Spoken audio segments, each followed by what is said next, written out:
Ah, the Commodore Amiga, a classic computer with a seemingly never-ending library of classic games.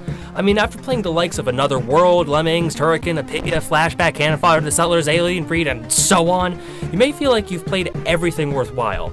Then you find something more under the radar like Battle Squadron. Battle Squadron is an overhead shoot-'em-up and a pseudo-sequel to the 1987 game Hybris, which was one of the earlier Amiga titles and showed off some of the system's graphical capabilities of it. So without further ado, let's talk about Battle Squadron. The graphics are above average for an Amiga title. It's not on par with, say, Agony, Shadow of the Beast, or Lionheart, but the sprites and backgrounds are still very well drawn, and there are some neat effects here. Some of the enemies have cloaking devices, and they strike just the right balance between invisible and opaque enough to be able to tell where they are so their inclusion isn't cheap. Also, some of the bigger enemies fall and land in the background when you shoot them down. This isn't taken to the same level as some games like Raiden 2 took it, but it's still very cool nonetheless. Then there's the sound.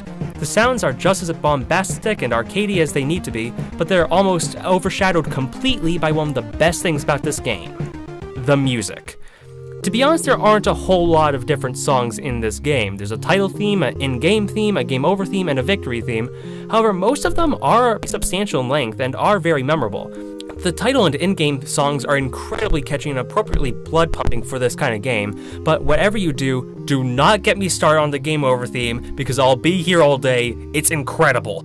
It starts off very slow and solemn, but when it builds up, it gets,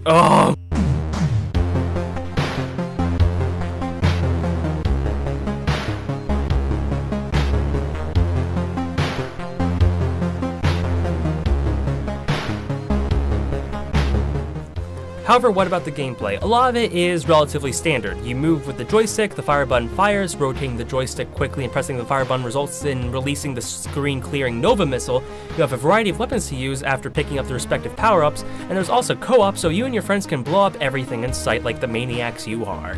However, from here, Battle Squadron takes a different and very unique turn.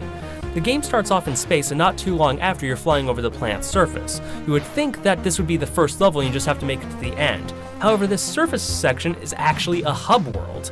There are 3 craters along the surface that you can fly into in any order that you like, and that's where the game's levels are. After beating all 3 and surviving the trek in between, you complete the game. Considering that this game was made in 1989, this is really inventive. Between this and the fantastic music, great level design, and fair but brutal difficulty, and you got a gaming classic on your hands. Thankfully, if you want to play the game, you don't have to import an 80s computer from overseas, as it's also on the Sega Genesis, albeit not quite as good, but still very fun regardless. And there's also the very faithful iOS port released a couple of years ago, which you can get for a couple of dollars. Overall, if this sounds interesting, I'd recommend it. But as always, thank you very much for watching.